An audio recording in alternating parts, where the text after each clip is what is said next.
জয় হিন্দ বন্ধুরা, কেমন আছো তোমরা সবাই? আশা করি সবাই ভালো আছো, সুস্থ আছো এবং তোমরা তোমাদের প্রিপারেশন খুব ভালোভাবে করছো। তো দেখো, একটি গুরুত্বপূর্ণ আপডেট নিয়ে এসেছি, যেখানে এসএসসি জিডি এক্সামিনেশন 2025-এ যারা যারা এবছর এক্সাম দিয়েছো তোমাদের জন্য এখানে কিন্তু গুরুত্বপূর্ণ হতে চলেছে এই ভিডিওটি। এখানে আমরা পুরোপুরি ডকুমেন্ট লিস্ট আমরা এখানে দেখে নেব যে তোমাদের কি কি ডকুমেন্ট নিয়ে যেতে হবে এসএসসি জিডির ফিজিক্যালে, ঠিক আছে? মানে তোমাদের A to Z ডকুমেন্ট কি কি নিয়ে যেতে হবে আমি কিন্তু এই ভিডিওটিতে স্পষ্ট তোমাদেরকে বলে দেব। তো তোমরা অবশ্যই ভিডিওটি প্রথম থেকে শেষ পর্যন্ত খুবই মনোযোগ দিয়ে দেখো, একদম স্কিপ করবে না। এছাড়াও অন্যান্য অনেক কিছু ডিটেলস রয়েছে যেগুলো আমাদের জানা প্রয়োজন, তো সমস্ত কিছু কিন্তু এখানে আমরা আলোচনা করব। তো চলো আর বেশি দেরি না করে আমরা গুরুত্বপূর্ণ বিষয়গুলি দেখে নিই। এছাড়া বন্ধুরা, তোমরা এখনও যারা study with current GK YouTube চ্যানেলটিকে সাবস্ক্রাইব করোনি, তোমরা অবশ্যই চ্যানেলটিকে সাবস্ক্রাইব করে পাশে থাকা বেল আইকন ক্লিক করে অল নোটিফিকেশান অন করে রাখো। এই চ্যানেলটির মাধ্যমে কিন্তু তোমরা প্রত্যেকটি যে গভর্নমেন্ট জব বা বিভিন্ন প্রাইভেট জবের যে নোটিফিকেশান সেটা কিন্তু সবার আগে এখানে তোমরা পাবে। তো অতি অবশ্যই তোমরা সবার আগে আপডেট পাওয়ার জন্য, সবার আগে নিজেকে প্রস্তুতি রাখার জন্য অবশ্যই এই চ্যানেলটিকে সাবস্ক্রাইব করে অল নোটিফিকেশান অন করে রাখো, তাহলে তোমার কাছে নোটিফিকেশান চলে যাবে। তো চলো আর বেশি দেরি না করে আমরা গুরুত্বপূর্ণ ডিটেলসগুলি দেখে নিই। তো দেখো বন্ধুরা, এই ভিডিওটির মাধ্যমে আমরা কি কি বিষয়ে এখানে আলোচনা করব সেগুলি আগে একটি বিষয়সূচি এখানে দেখে নিই। তো দেখো, প্রথমে আমরা কিন্তু ইম্পর্টেন্স ডকুমেন্ট কি কি লাগবে এটি কিন্তু সবার আগে দেখে নেব। ফিজিক্যালের আগে তোমাদের যে সমস্ত কিছু ডকুমেন্ট অবশ্যই রেডি রাখতে হবে। তারপর দেখে নেব হচ্ছে রেজাল্ট ডেট, মানে তোমাদের রেজাল্ট কবে এসএসসি এবছর পাবলিশ করবে, কেন এবছর এত ডিলে হচ্ছে, লেট কেন করতেছে, প্রত্যেকটি বিষয় কিন্তু এখানে আমরা আলোচনা করব। তারপরে হচ্ছে ফিজিক্যাল ডেট, ফিজিক্যাল কবে হবে এটা নিয়েও আমরা আলোচনা করব। তারপরে হচ্ছে 2025-এর ফিজিক্যাল টাইপ, মানে তোমাদের কিভাবে হবে, হাইট চেস্ট মেজারমেন্ট কিভাবে করবে না করবে সব কিছু, ঠিক আছে? তারপর হচ্ছে ডিজিটাল ফিজিক্যাল বলতে কি বোঝায় সেটা কিন্তু দেখে নেব, যেখানে সিআরপিএফ এর তরফ থেকে কিন্তু একটি নোটিশ জারি করা হয়েছে, সেটি আমরা এখানে কিন্তু দেখে নেব। পরবর্তীতে দেখব তোমাদের যে উচ্চতা, ওজন, ছাতি কিভাবে মাপা হয় সেগুলি কিন্তু এখানে আমরা আলোচনা করব। এবং রানিংয়ের ক্ষেত্রে তোমাদের কি পরিবর্তন করেছে, তার সাথে তোমাদের আরএফআইডি চিপ বলতে কি বোঝায় এবং এটি কি, প্রতিটি বিষয় কিন্তু এখানে আমরা আলোচনা করব, ঠিক আছে? তো বেশি দেরি না করে চলো আমরা দেখে নেই। এবং তোমরা যারা ভিডিওটি দেখছো অবশ্যই কিন্তু ভিডিওটি ভালো লাগলে একটি লাইক করে দিও, ঠিক আছে? তো দেখো বন্ধুরা, তোমাদের সামনে এখন আমি ফাইনাল ডকুমেন্ট লিস্ট নিয়ে এসেছি। এদিকে ইংরেজিতে রয়েছে এবং এদিকে বাংলাতে রয়েছে, ঠিক আছে? যদি তোমাদের কোনো বুঝতে অসুবিধা না হয় আর কি, তার জন্য আমি দুটি ভাষায় কিন্তু এখানে নিয়ে এসেছি। তো তোমরা ভালো করে দেখো কি কি ডকুমেন্টস তোমাদের লাগবে এবছর। প্রথমে দেখো কি রয়েছে, copy of application form, print out of the তোমার যে অনলাইন অ্যাপ্লিকেশন ফর্ম, মানে আবেদনপত্রের কপি, অনলাইন আবেদনপত্রের প্রিন্ট আউট তোমাদের একটা রাখতে হবে। মানে তোমরা যখন ফর্ম অ্যাপ্লাই করেছিলে, ঠিক আছে, তখন যে একটা ফর্ম তোমরা নিজের ভরেছিলে এবং একটা প্রিন্ট আউট রেখেছিলে, সেটা কিন্তু নিয়ে যেতে হবে। এটা অতটাও প্রয়োজন না, কিন্তু যদি তোমার থাকে তাহলে নিয়ে যেও, আর যদি না থাকে তো কোনো ব্যাপার না, ঠিক আছে? এটাতে অতটা তোমাদের প্রভাব পড়বে না। কিন্তু নেক্সট যেগুলো যেগুলো আমি পয়েন্টস দেবো সেগুলো কিন্তু লাগবেই, ঠিক আছে? আমি বলে দিচ্ছি, সেজন্য তোমরা ভালো করে অবশ্যই ওয়াচ করো ভিডিওটি। দেখো, অ্যাডমিট কার্ড, এটা কিন্তু লাগবেই লাগবে, ঠিক আছে? তো অ্যাডমিট কার্ড, এটি হচ্ছে তোমাদের print out admit card, SSC GD 2025-এর যে এক্সাম তার কিন্তু অ্যাডমিট কার্ড তোমাকে নিয়ে যেতে হবে, ঠিক আছে? এখানে তোমাদের হচ্ছে যখন তোমরা দেখবে তোমরা হচ্ছে রেজাল্ট পাবে, ঠিক আছে? রেজাল্টের পর তোমাদের এসএসসির ওয়েবসাইটে হচ্ছে তোমাদের ফিজিক্যালের জন্য একটি অ্যাডমিট কার্ড দেবে, ঠিক আছে? সেই অ্যাডমিট কার্ড কিন্তু তোমরা অবশ্যই ডাউনলোড করে অবশ্যই 2 কপি প্রিন্ট করে রাখবে, ঠিক আছে? নেক্সট কি রয়েছে দেখো, ফটো আইডি। ফটো আইডির মধ্যে তোমরা কি কি দিতে পারো দেখো, Aadhaar card, PAN card, voter ID বা ড্রাইভিং লাইসেন্স, ঠিক আছে? এদিকে বাংলাতে রয়েছে, তোমরা এখানে দেখে নিতে পারো। তো মানে ফটো আইডিতে দেখো তোমাদের এখানে এমন একটি ডকুমেন্ট নিয়ে যেতে হবে যেটিতে তোমার যে ছবি সেটি স্পষ্ট বোঝা যাচ্ছে, তোমার নাম স্পষ্ট, তোমার ডেট অফ বার্থ বা তোমার address, father name, mother name সব কিছু যেন বোঝা যায়, ঠিক আছে? এমন একটি কার্ড নিয়ে যাবে যেখানে থেকে মানে কোনো সমস্যা হবে না। তো এখানে তোমরা আধার কার্ড নিয়ে যেতে পারো, প্যান কার্ড নিয়ে যেতে পারো, ভোটার আইডি বা ড্রাইভিং লাইসেন্স, ঠিক আছে? এবং আরেকটি জিনিস মনে রাখবে, প্রতিটি ডকুমেন্টসের যেন যে ডিটেলসগুলি থাকবে সেটি যেন একদম মানে অ্যাকুরেট থাকে, ঠিক আছে, কোনো ভুলভাল যেন না থাকে, মানে তোমার নিজের নামের স্পেলিং বা ফাদার বা মাদার নেমের স্পেলিং বা অ্যাড্রেস, ডেট অফ বার্থ এগুলি যেন ভুল না থাকে, ঠিক আছে। এছাড়া তোমাদের আধার কার্ডের ক্ষেত্রে বলি, তোমরা অবশ্যই তোমাদের বায়োমেট্রিক ভেরিফিকেশানটা একবার চেক করে রাখবে যে তোমাদের যে ফিঙ্গারপ্রিন্ট সেটা কাজ করছে কি না, ঠিক আছে, কারণ ফিজিক্যালি যাওয়ার আগে অবশ্যই তোমাদের একবার বায়োমেট্রিক ভেরিফিকেশান কিন্তু করাবে, ঠিক আছে। তো নেক্সট আমরা দেখে নেবো কি এখানে দরকার পড়বে রিসেন্ট পাসপোর্ট সাইজ ফটো, মানে সাম্প্রতিক পাসপোর্ট আকারের রঙিন ছবি কিন্তু তোমাদের লাগবে, একদম পরিষ্কার ছবি, নতুন ছবি, ঠিক আছে, অবশ্যই তোমরা রাখবে। এখানে তোমরা হচ্ছে 6 কপি, ঠিক আছে, অবশ্যই 6 কপি কিন্তু তোমরা এই পাসপোর্ট সাইজ ফটো রাখবে। নেক্সট কি রয়েছে দেখো, এডুকেশন সার্টিফিকেট, মানে শিক্ষাগত তোমাদের যোগ্যতা। দেখো তোমাদের অবশ্যই কিন্তু মার্কশিট নিয়ে যেতে হবে, 10th মার্কশিট অবশ্যই লাগবে, প্লাস হচ্ছে তোমাদের সার্টিফিকেট, ঠিক আছে, 10th মার্কশিট প্লাস তোমাদের 10th তো পাস করেছো তার সার্টিফিকেট কিন্তু অবশ্যই নিয়ে যেতে হবে। এবং অনেকে যারা তোমরা 12 পাস করেছো, 12-এর সার্টিফিকেট বা তোমাদের হচ্ছে মার্কশিট নিয়ে যেতে পারো, এবং যারা গ্র্যাজুয়েশন পাস করেছো তোমরাও নিয়ে যেতে পারো, ঠিক আছে। তো কিন্তু 10th সার্টিফিকেটটা লাগবেই, ঠিক আছে। নেক্সট হচ্ছে কি দেখো, বার্থ সার্টিফিকেট। বার্থ সার্টিফিকেট মানে তোমাদের হচ্ছে জন্ম শংসাপত্র, মানে তোমাদের যে জন্ম তারিখের প্রমাণপত্র সেটা কিন্তু এখানে দেখবে, ঠিক আছে। তো অবশ্যই তোমরা বার্থ সার্টিফিকেট নিয়ে যাবে, এটি কিন্তু খুবই প্রয়োজনীয় একটি ডকুমেন্ট। নেক্সট আমরা দেখে নেব কী লাগবে, তোমাদের কাস্ট সার্টিফিকেট। তো দেখো বর্ণ শংসাপত্র, এখানে যারা SC ST OBC ক্যান্ডিডেট রয়েছো তোমাদের কিন্তু এখানে কাস্ট সার্টিফিকেট নিয়ে যেতে হবে। আর একটি বিষয় বলি, এখানে SSC-GD যে রিক্রুটমেন্ট এটি কিন্তু তোমাদের সেন্ট্রাল গভর্নমেন্ট জব, সেই জন্য এখানে তোমাদের যে কাস্ট সার্টিফিকেট সেটা কিন্তু তোমাদের সেন্ট্রাল ফরম্যাটে লাগবে, ঠিক আছে। তো যাদের যাদের সেন্ট্রাল ফরম্যাটে কাস্ট সার্টিফিকেট নেই তোমরা অবশ্যই তোমাদের SDO বা BDO অফিসে গিয়ে কিন্তু সেন্ট্রাল কাস্ট সার্টিফিকেট বানিয়ে নাও, ঠিক আছে। এবং এই সার্টিফিকেট তোমাদের যে ব্লক, ঠিক আছে, সেখানেই কিন্তু হবে, অন্যান্য কোনো জায়গায় হবে না। এবং এর যে তোমরা যে মানে তোমাদের যে এখানে সার্টিফিকেটটা কীরকম হবে সেটা SSCর মানে তোমাদের হচ্ছে 2025-এর যে নোটিফিকেশান দিয়েছিল SSC-GD 2025, সেখানে দেখবে একটি দেওয়া থাকবে যে SC ST তোমাদের সেন্ট্রাল কাস্ট সার্টিফিকেট ফরম্যাটটা দেওয়া থাকবে, সেটা তোমরা পূরণ করে তোমরা হচ্ছে BDO বা SDO অফিসে গিয়ে কিন্তু করে নিতে পারবে, ঠিক আছে। নেক্সট দেখো কি সার্টিফিকেট লাগবে, রেসিডেন্সি সার্টিফিকেট, মানে বাসস্থান শংসাপত্র, মানে তুমি কোন জায়গায় বাস করো, তুমি কোন রাজ্যে বাস করো, এটাকে আরেক ভাষায় কি বলে, ডোমিসিয়াল সার্টিফিকেট, ঠিক আছে। তো অবশ্যই তোমাদের ডোমিসিয়াল সার্টিফিকেট বানিয়ে রাখতে হবে, তোমরা কোন রাজ্যে বাস করো সেটা কিন্তু এখানে দেখাতে হবে, ঠিক আছে। নেক্সট কি আরেকটি বিষয় বলি, দেখো অনেকে কিন্তু অনেক চালাকি করো বা ফ্রড করো, যেখানে তোমাদের কিন্তু অনেক অসুবিধা হয় যে ডোমিসাইল সার্টিফিকেট অন্য রাষ্ট্রের বানিয়ে রাখো, এইগুলি ভুল কিন্তু কেউ করো না, এগুলি ভুল করলে কিন্তু তোমাদের জন্য শাস্তি একদম অনিবার্য আছেই, ঠিক আছে। তো অবশ্যই এই সমস্ত কিছু ভুল কিন্তু করো না, ঠিক আছে। নেক্সট দেখো NCC সার্টিফিকেট ইফ অ্যাপ্লিকেবল, মানে যাদের রয়েছে তারা দেবে, যারা ফর্ম অ্যাপ্লাই করার সময় দিয়েছিলে, ঠিক আছে, তারা হচ্ছে যদি তোমরা দিতে চাও তো দিবে, এবং যাদের নেই তারা দিতেও পারো নাও দিতেও পারো, মানে তাদের লাগবে না, যাদের নেই তাদের লাগবে না, ঠিক আছে। এখানে কি বলছে, ইফ অ্যাপ্লিকেবল, প্রযোজ্য হলে, ঠিক আছে। তো NCC শংসাপত্র মানে তোমাদের সার্টিফিকেট দিতে পারো A B বা C, এর ফলে কী হবে, তোমাদের কিন্তু অনেকটা ছুট পাবে তোমরা, ঠিক আছে। তো NCC সার্টিফিকেট হয়ে গেল। নেক্সট হচ্ছে এক্স সার্ভিসম্যান সার্টিফিকেট, মানে যারা যারা কোনো পদে ছিলে, তোমরা এখন SSC-GDতে চাকরি করতে চাও, তো তোমরা এই যে শংসাপত্র মানে তোমাদের সার্টিফিকেট একটা কিন্তু দিতে পারো, এটাও কিন্তু প্রযোজ্য হলে, মানে তোমার যদি থাকে তাহলে দেবে, যদি না থাকে তো কোনো ব্যাপার না।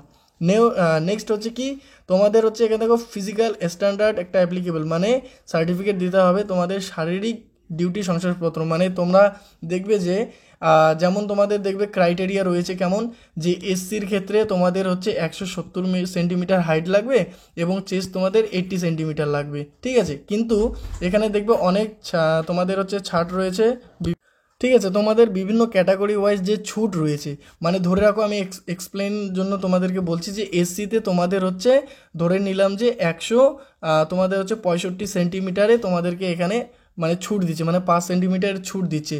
তো যাদের যাদের এরকম তোমাদের রয়েছে SC ST OBC, ঠিক আছে, তোমাদের ছুট রয়েছে, মানে সেই ছুট যে তোমাদের একটা সার্টিফিকেট থাকবে যেটা অফিসিয়াল তোমাদের নোটিফিকেশন থাকবে, সেটা অ্যাপ্লাই করে কিন্তু দিতে হবে, ঠিক আছে।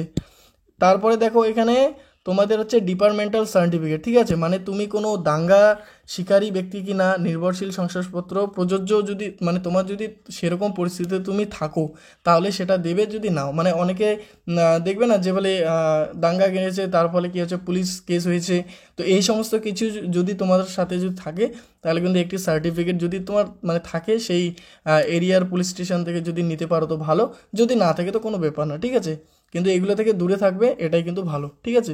নেক্সট হচ্ছে দেখো যে পয়েন্ট সেটি হচ্ছে West Pakistani refuse certificate if applicable, মানে পশ্চিম পাকিস্তান থেকে কেউ শরণার্থী রয়েছে নাকি তোমাদের যদি হও তাহলে কিন্তু এই সার্টিফিকেট দিতে হবে। নেক্সট হচ্ছে দেখো লাস্ট ডকুমেন্ট যেটি সেটি হচ্ছে প্যারেন্টস ডকুমেন্ট, মানে তোমাদের বাবা মার যদি এখানে অনেক সেন্টারে কিন্তু সার্টিফিকেট চায় মানে ডকুমেন্ট চায়, আবার অনেক সেন্টারে চায় না, তো এখানে তোমরা বাবা মার কী কী নিয়ে যাবে দেখো Aadhaar card, PAN card, voter ID বা বার্থ সার্টিফিকেট, ঠিক আছে, এই 4টি ডকুমেন্টস তোমরা অবশ্যই নিয়ে যাবে, তাহলে কী হবে তোমার কোনো কনফিউশন হবে না, ঠিক আছে। তো আশা করি তোমরা বুঝতে পেরেছো কী কী ইম্পর্টেন্ট ডকুমেন্ট এখানে তোমাদের সামনে আমি তুলে ধরলাম। তো আবারও বলি দেখো কী কী লাগছে, প্রথমে তোমাদের হচ্ছে মেন যেগুলো সেগুলি বলি, যে অ্যাডমিট কার্ড লাগতেছে, ফটো আইডি মানে তোমার আধার কার্ড পাসপোর্ট সাইজ ফটো লাগতেছে, এডুকেশন সার্টিফিকেট, বার্থ সার্টিফিকেট লাগবে, কাস্ট সার্টিফিকেট লাগবে, ডোমিসিয়াল লাগবে এবং এনসিসি থাকলে দিবা, এক্স সার্ভিসম্যান থাকলে দিবা, তারপর তোমার শারীরিক মানের ইসে থাকলে দিবা এবং ডিপার্টমেন্টাল সার্টিফিকেট থাকলে দিবা, পাকিস্তান ওয়েস্ট পাকিস্তান থেকে যদি কেউ তাহলে দিবা এবং বাবা মার ডকুমেন্টটা অবশ্যই নিয়ে যাবে, ঠিক আছে। তো চলো এবার আমরা নেক্সট দেখে নেবো যে গুরুত্বপূর্ণ বিষয়গুলি যেগুলি খুবই আমাদের জানা প্রয়োজন, ঠিক আছে, ফিজিক্যালের আগে। তো এখনও পর্যন্ত যারা ভিডিওটি দেখছো অবশ্যই চ্যানেলটিকে সাবস্ক্রাইব করে পাশে থাকা বেল আইকনে ক্লিক করো এবং ভিডিওটি ভালো লাগলে অবশ্যই কিন্তু একটি লাইক করে দিও। কোনো প্রশ্ন থাকলে তুমি অবশ্যই কমেন্ট করো, তোমাদের প্রত্যেকের উত্তর কিন্তু আমি দেব। তো দেখো বন্ধুরা, এবার তোমাদের সামনে আমি এখানে নিয়ে এসেছি যে মূল বিষয়টি সেটি হচ্ছে রেজাল্ট এক্সপেক্টেড ডেট 2025, ঠিক আছে। অনেকে কনফিউশনে রয়েছেও যে রেজাল্ট কবে আসবে এবং রেজাল্ট কেন দেরি হচ্ছে। তো দেখো রেজাল্ট দেরি হওয়ার অনেক কিছু কারণ রয়েছে, সেগুলি এক্সপ্লেন করলে ভিডিও অনেক বড় হবে, কিন্তু আমরা এখানে দেখে নেব যে প্রিভিয়াস ইয়ার যে ডেটাগুলি রয়েছে মানে কবে এক্সাম শেষ হলো এবং এক্সাম শেষের কতদিন পর রেজাল্ট দিল, সেগুলি যদি আমি বিস্তারিত আলোচনা করি তাহলে কিন্তু আমরা বুঝতে পারবো যে 2025-এর রেজাল্টটা কবে আসবে, ঠিক আছে। তো দেখো এখানে আমরা আলোচনা করি, দেখো 2022-এর ক্ষেত্রে আমরা দেখলাম যে 10ই জানুয়ারি থেকে 13ই ফেব্রুয়ারি হচ্ছে এক্সাম চলেছিল এবং রেজাল্ট কবে দিয়েছিল 8ই এপ্রিল 2023, মানে এক্সাম শেষ হওয়ার ঠিক 2 মাস পর, মানে 2 মাসের একটু বেশি সময় নিয়েছিল রেজাল্ট পাবলিশ করতে, ঠিক আছে। 2023-24-এর ক্ষেত্রে দেখি 20 ফেব্রুয়ারি থেকে 7ই মার্চ 2024 এক্সাম চলে, এক্সামের পর তোমাদের 10 জুলাই 2024-এর রেজাল্ট দিয়েছিল, প্রায় 3 মাসেরও বেশি সময় নিয়েছিল এসএসসি রেজাল্ট জারি করতে। তো এবং তোমাদের 2025-এর ক্ষেত্রে দেখো এক্সাম চলেছিল 4ই ফেব্রুয়ারি থেকে 25শে ফেব্রুয়ারি 2025 এবং তোমাদের অ্যান্সার কি জারি করেছিল 4ই মার্চ 2025। তো রেজাল্ট কবে, এটাই সবথেকে বড় প্রশ্ন। তো প্রিভিয়াস ইয়ার ডেটা থেকে দেখছি যে এখানে 2 মাস সময় নিয়েছে, এখানে 3 মাস সময় নিয়েছে, তো আমরাও যদি গড় একটা ধরে নিই যে 3 মাস সময় এসএসসি এবছর যদি নেয় তাহলে কবে আমাদের রেজাল্টটা পাবলিশ হতে পারে। তো দেখো ফেব্রুয়ারি মাসে তোমাদের এক্সাম শেষ হয়, তো ফেব্রুয়ারি, মার্চ, এপ্রিল এবং মে, তো দেখতে পাচ্ছি যে 3 মাস পর মানে মে মাসটি চলে আসতেছে আমাদের, যেখানে এসএসসি রেজাল্ট পাবলিশ করতে পারে, কিন্তু আমরা দেখছি যে মে মাস তো প্রায় শেষের দিকে, তো রেজাল্ট এখনও পাবলিশ হয়নি। তো এক্সপেক্টেড যদি আমরা আরও করি তাহলে কিন্তু এসএসসি আর বেশি দেরি করবে না, 3 মাস তো অলরেডি হয়ে যাচ্ছে, তো এক্সপেক্টেড করি যে আরও 10 থেকে 15 দিন এতটা সময় হয়তো এসএসসি নিতে পারে। তো আমরা এক্সপেক্টেড করব যে মে মাসটি তো ছেড়ে দাও, জুন মাসটি, ঠিক আছে, তো জুন মাসের ফার্স্ট উইক, ঠিক আছে, মানে জুন মাসের 1 থেকে 10 তারিখের মধ্যেই আশা করি এসএসসি রেজাল্ট পাবলিশ করে দেবে, ঠিক আছে। এসএসসি এর থেকে বেশি হয়তো সময় নিতে না পারে এবং যদি সময় নেয় তাহলে কি কারণ সেটি কিন্তু তারা অবশ্যই অফিসিয়াল ওয়েবসাইটে জানাবে, ঠিক আছে। তো আমরা এখান থেকে এক্সপেক্টেড ধরে রাখি যে এবছর জুন মাসের 1 থেকে 10 তারিখের মধ্যে রেজাল্ট পাবলিশ করবে, ঠিক আছে। এটি হয়ে গেল রেজাল্ট এক্সপেক্টেড ডেট। এবার আমরা দেখে নেব হচ্ছে ফিজিক্যাল এক্সপেক্টেড ডেট, ঠিক আছে।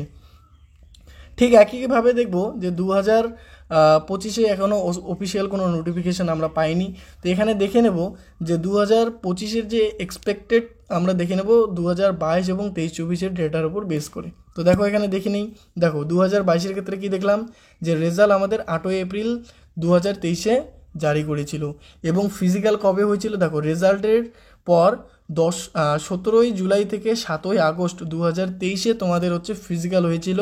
মানে প্রায় 2.5 মাসেরও বেশি সময় নিয়েছিল এসএসসি ফিজিক্যাল করাতে, ঠিক আছে, মানে রেজাল্ট দেওয়ার 2.5 মাস পর ফিজিক্যাল নিয়েছিল। এবার 23-24 ক্ষেত্রে দেখি, 10ই জুলাই রেজাল্ট পাবলিশ হয়েছিল এবং ফিজিক্যালে ডেকেছিল 13ই সেপ্টেম্বর থেকে 19 সেপ্টেম্বর 2024 কিন্তু ফিজিক্যাল হয়েছিল। তো এখানেও দেখতে পাচ্ছি যে ফিজিক্যাল এখানেও কিন্তু প্রায় 2.5 মাসেরও বেশি সময় নিয়েছে এসএসসি তোমাদের হচ্ছে ফিজিক্যালের জন্য, ঠিক আছে। তো এবার আমরা দেখি যে 2025 ক্ষেত্রে আমরা এক্সপেক্টেড ধরে নিলাম যে জুন মাসে যদি আমরা রেজাল্ট পেয়ে যাই, তো আমাদের এখানে এক্সপেক্টেড ধরে নিতে পারি যে 2 মাস পরে রেজাল্ট দেবে। 2 মাসের আগে তো দিতে পারবে না, কেননা এখানে দেখতে পাচ্ছি প্রিভিয়াস ইয়ারগুলোতে 2 মাসের বেশি সময় নিয়েছে, ঠিক আছে। তো 2 মাস যদি আমরা একটা গড় হিসাব ধরে নিই, তো জুন মাসে যদি আমরা রেজাল্ট পাই, তো জুন, জুলাই এবং আগস্ট মাসে কিন্তু ফিজিক্যাল হওয়ার চান্স তাহলে থাকবে। মানে তোমরা যখনই রেজাল্ট পাবে তার 2 মাস পরে ফিজিক্যাল, এটা ভেবে তোমরা কিন্তু তোমাদের প্রিপারেশানটা করবে, ঠিক আছে।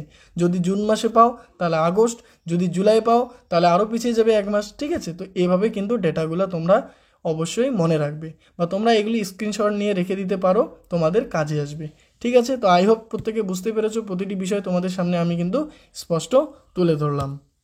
তো দেখো আমরা কী কী বিষয় এখানে আলোচনা করে নিলাম। ইম্পর্টেন্ট ডকুমেন্টস আমরা দেখে নিলাম, রেজাল্ট কবে, ফিজিক্যাল কবে আমরা দেখে নিলাম।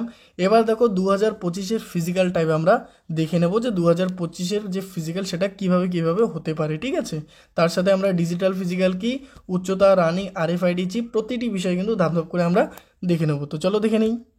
তো দেখো ফিজিক্যাল 2025 ফিজিক্যালের দিকে আমরা এবার নজর দিই যে ফিজিক্যাল কিভাবে হবে। দেখো তোমাদের প্রথমে 2024 ক্ষেত্রে বলি। 2024 ক্ষেত্রে কিন্তু তোমাদের কি হয়েছিল যে তোমাদের এখানে পিইটি বলো, প্লাস পিএসটি বলো, প্লাস ডিভি বলো, প্লাস মেডিকেল, এই 4টি বিষয় কিন্তু তোমাদের একই সাথে করানো হয়েছিল, যেখানে প্রতিটি ক্যান্ডিডেট 1 থেকে 2 দিন সময় লেগেছিল তাদের একটি সেন্টারে, ঠিক আছে। তো এবছরও কিন্তু এক্সপেক্টেড করা যাচ্ছে যে এবছরের ফিজিক্যালও কিন্তু তোমাদের একই সাথে হবে। মানে তোমাদের পিইটি বলো, পিএসটি বলো, ডিবি বলো, প্লাস মেডিকেল একসাথে হওয়ার কিন্তু চান্স রয়েছে, ঠিক আছে। তো দেখো এখানে কি বলেছে, দেখো এবছর কিন্তু তোমাদের হচ্ছে একটি ভ্যাকেন্সির জন্য কিন্তু 8 জনকে তোমাদের হচ্ছে ডাকবে ফিজিক্যালের জন্য। তো আমরা জানি কি 50,000 প্লাস ভ্যাকেন্সি রয়েছে। তো 8 ইন্টু 50,000 করলে আমরা দেখছি যে 4 লক্ষ প্লাস কিন্তু ক্যান্ডিডেটকে এবছর ফিজিক্যালে ডাকবে, ঠিক আছে। তারপরে দেখো প্রথমে তোমাদের ফিজিক্যালে কি হবে, ফিজিক্যালে গিয়ে তোমাদের প্রথমে কিন্তু হাইট মাপবে, তারপর তোমাদের ওয়েট মাপবে, তারপর কিন্তু চেস্ট মাপবে। তো যারা এটি কোয়ালিফাই করে যাবে, মানে যারা রানিংয়ের জন্য প্রস্তুত, তাদের কিন্তু রানিংয়ের জন্য নিয়ে যাওয়া হবে এবং তাদের রানিং করানো হবে, যেখানে 5 কিলোমিটার 24 মিনিট সময় থাকবে। এবং যারা রানিং কোয়ালিফাই করে নেবে তাদের তারপরে কোথায় নিয়ে যাওয়া হবে, তাদের ডকুমেন্টস ভেরিফিকেশনের জন্য নিয়ে যাওয়া হবে এবং তাদের ডকুমেন্ট চেক করা হবে। এবং ডকুমেন্ট চেক করার পরে কি হবে, মেডিকেল টেস্ট হবে। এবং মেডিকেল টেস্ট করার পরেই কিন্তু তোমরা ফাইনাল লিস্ট তোমাদের জারি করবে এসএসসি। তো এবছর তোমাদের কি পরিবর্তন হচ্ছে ফিজিক্যালে সেটা বলে দিই। তো দেখো ডিজিটাল ফিজিক্যাল হওয়ার সম্ভাবনা এবছর রয়েছে।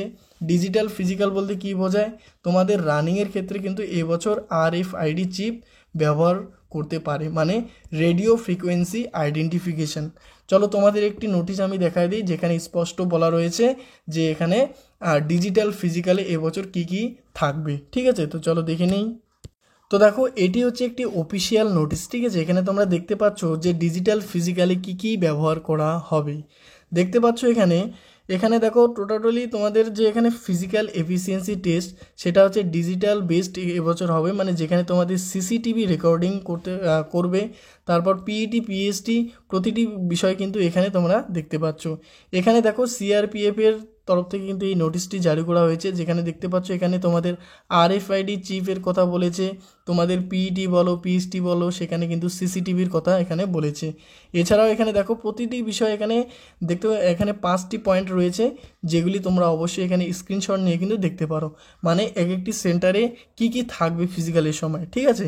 যেখানে বায়োমেট্রিক ক্যাপচার ভেরিফিকেশনের প্রথমে তোমাদের করবে, মানে আধার কার্ড দিয়ে, ঠিক আছে। তারপর তোমাদের পিএসটিতে সিসিটিভি ইউজ করা হবে, সিসিটিভি ফুটেজে তোমাদের সব কিছু রেকর্ড করা হবে। তো প্রতিটি বিষয় কিন্তু এখানে রয়েছে, তোমরা এটি স্ক্রিনশট নিয়ে তোমরা ভালো করে কিন্তু দেখে নাও। এবং এটি তোমাদের বাংলায় আমি ট্রান্সলেট করে এখানে রেখেছি, তো তোমরা কিন্তু এটিও স্ক্রিনশট নিয়ে এখানে দেখতে পারো। দেখো এখানে প্রতিটি বিষয় কিন্তু রয়েছে। দেখো বায়োমেট্রিক সব কিছু কিন্তু এবছর এখানে সিআরপিএফের তরফ থেকে কিন্তু জানানো হয়েছে যে এবছর তোমাদের যে ফিজিক্যাল সেটা কিন্তু ডিজিটালি হওয়ার সম্ভাবনা অনেকটা রয়েছে। এবার দেখো তোমাদের ফিজিক্যালের বিষয়টি একদম আমি ক্লিয়ার করে দিই যে তোমাদের কিভাবে হবে। দেখো ফিজিক্যালের ক্ষেত্রে এখানে ফিজিক্যাল 2025-এর ক্ষেত্রে এখানে দেখো প্রথমে 2024-এর মতোই কিন্তু PET PST medical plus DB হবে, এটা আগেই বলে দিলাম। পিএসটির ক্ষেত্রে দেখো প্রথমে তোমাদের হাইট মাপবে, এটাও ডিজিটালি, চেস্ট মাপবে, এটাও ডিজিটালি, এবং ওয়েট মাপবে, এটাও কিন্তু তোমাদের ডিজিটাল মেশিনেই হবে, ঠিক আছে। এবার দেখো পিইটির ক্ষেত্রে মানে ফিজিক্যাল এফিসিয়েন্সি টেস্টের ক্ষেত্রে রানিং তোমাদের 5 কিলোমিটার 24 মিনিট, যেখানে আরএফআইডি চিপ ইউজ করা হবে। এই আরএফআইডি চিপটা কি, দেখো এটি হচ্ছে রেডিও ফ্রিকোয়েন্সি আইডেন্টিফিকেশান। এখানে দেখো সংখ্যাটি রয়েছে, এটি দেখে নাও তাহলে বুঝতে পারবে যে এটি কিভাবে কাজ করে। দেখো এটি একটি বেতার যোগাযোগ পদ্ধতি যা রেডিও ফ্রিকোয়েন্সি ব্যবহার করে কোনো বস্তু, প্রাণী বা ব্যক্তিকে শনাক্ত করতে ও ট্র্যাক করতে ব্যবহৃত হয়। এখানে তোমাদের একটি ছবির সাহায্যে আমি বুঝিয়ে দিচ্ছি। দেখো এটি ধরে রাখো তোমাদের একটি গ্রাউন্ড, ঠিক আছে। এখানে তোমরা এখান থেকে রানিং স্টার্ট করলে তোমাদের এটি 5 কিলোমিটারের ট্র্যাক রয়েছে এবং এখানে তোমাদের 24 মিনিটের মধ্যে পূরণ করতে হবে। তোমরা যখনই এখান থেকে তোমরা রানিং স্টার্ট করবে, ঠিক আছে, এখান থেকে 5 কিলোমিটার তোমরা যখনই এখানে পূরণ করবে, সেই চিপ কিন্তু কম্পিউটারে বার্তা পাঠাবে যে এই ছেলেটি রানিং কোয়ালিফাই করছে, এই ক্যান্ডিডেটটি রানিং কোয়ালিফাই করছে, এবং তার সাথে সাথে কত সময় লেগেছে সেটিও কিন্তু বলে দেবে। মানে 24 মিনিটের আগেই কিন্তু প্রত্যেককে এখানে ঢুকতে হবে, ঠিক আছে। এখানে যদি কেউ 24.1 সেকেন্ডও সময় নাও তাহলে কিন্তু তুমি ডিসকোয়ালিফাই হয়ে যাবে। 2024-এ কী হয়েছিল যে রানিং করার সময় কিন্তু 24 মিনিট হয়ে যাওয়ার পরেও 5 সেকেন্ড, 10 সেকেন্ড এবং 15 সেকেন্ড পর্যন্ত ছাড় দিয়েছিল 2024-এ, কিন্তু 2025-এ ডিজিটালি হওয়ার ফলে কিন্তু তোমাদের এরকম কোনো তোমাদের ছুট থাকবে না, ঠিক আছে। সেজন্য ফিজিক্যাল খুব ভালোভাবে প্রিপারেশন করো। তোমরা 5 কিলোমিটার তোমাদের হচ্ছে 24 মিনিটের আগেই ঢোকার চেষ্টা করবে। এখানে কিন্তু তোমাদের কোনো এক্সট্রা সেকেন্ড বা ছুট দেওয়া মানে দেবে না, ঠিক আছে। তো অবশ্যই তোমরা প্রতিটি বিষয়ে কিন্তু মনে রেখে এখন থেকে ফিজিক্যালের জন্য প্রিপারেশন করো, ঠিক আছে। তোমরা এটা ভেবো না যে রেজাল্ট আসবে, রেজাল্টের পর ফিজিক্যাল ডেট আসবে, তারপর ফিজিক্যাল করব। তো অবশ্যই তখন কিন্তু তুমি চাপে পড়ে যাবে। তো অবশ্যই ফিজিক্যাল তোমরা এখন থেকে প্র্যাকটিস করো, তাহলে সব থেকে বেশি ভালো হবে। এছাড়া দেখো এখানে তোমাদের প্রতিটি মাপজোক কী রয়েছে, প্রতিটি কিন্তু এখানে আমি তোমাদের দেখাই দিচ্ছি। এটি তোমরা স্ক্রিনশট নিয়ে তোমরা এখানে দেখে নিতে পারো। এখানে দেখো পিএসটির হাইট কত লাগবে, ফিমেল মেল বোথ রয়েছে, এবং এখানে তোমাদের কত রিল্যাক্সেশন রয়েছে মানে ছুট রয়েছে, প্রতিটি বিষয় কিন্তু এখানে রয়েছে, ঠিক আছে। এরপরে দেখো চেস্টের ক্ষেত্রেও এখানে দেখো 80 সেন্টিমিটার 5 সেন্টিমিটার ফোলাতে হবে, বিভিন্ন ক্যাটাগরি ওয়াইজ কত ছুট রয়েছে, এগুলি স্ক্রিনশট নিয়ে কিন্তু তোমরা রেখে দিতে পারো। এবং পিইটির ক্ষেত্রে দেখো এই যে তোমাদের physical efficiency test 5 kilometre 24 minute, 1600 metre 8.5 minute, 1600 metre 7 minute, 800 metre 5 minute, এগুলি স্ক্রিনশট নিয়ে রেখে দাও, তাহলে তোমাদের অনেক কাজে আসবে, ঠিক আছে। তো আই হোপ বন্ধুরা তোমরা প্রত্যেকে বুঝতে পেরেছো যে এখানে কী কী বিষয়ে আমরা আলোচনা করলাম, যেগুলি কিন্তু তোমাদের জানা অনেক প্রয়োজন, ঠিক আছে। তো যারা যারা চ্যানেলে আছো অতি অবশ্যই চ্যানেলটিকে লাইক করে দিও, পাশে থাকা বেল আইকন ক্লিক করে অল নোটিফিকেশন অন করে রাখো, এবং প্রতিনিয়ত আপডেট পাওয়ার জন্য কিন্তু চ্যানেলটিকে অবশ্যই সাবস্ক্রাইব করো। তোমাদের বন্ধুবান্ধবীকে শেয়ার করে দিও, তারা যেন প্রতিটি বিষয় এখানে জানতে পারে, ঠিক আছে। তো থ্যাংক ইউ সো মাচ সবাইকে ভিডিওটি দেখার জন্য। জয় হিন্দ, জয় ভারত।